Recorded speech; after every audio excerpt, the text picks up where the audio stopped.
Naisipan ng kinatawan ng Rizal 4th District na mamahagi ng libreng gasolina sa mga tricycle driver bilang tugon sa patuloy na pagtaas ng presyo ng mga produktong petrolyo, kasabay ng kanyang kaarawan noong ika-10 ng Agosto 2023.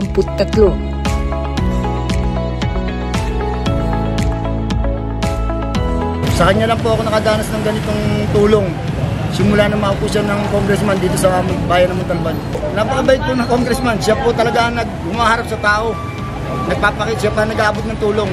Mismong si Nograles ang nagkarga ng gasolina sa mga benepisyarong tricycle driver ng kanyang Free Fuel Now program.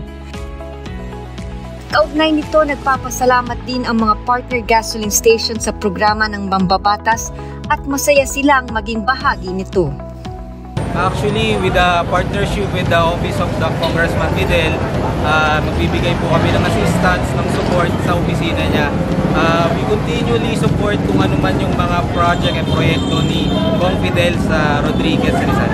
Kong maraming salamat po sa oportunidad na binigay niya po sa amin sa kind of privilege po and honor na mapili niyo si USA.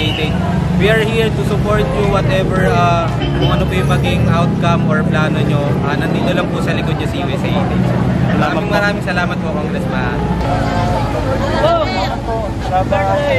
Para sa mga iba pang mga balita, mag-like, share at subscribe lamang sa Saksi Ngayon.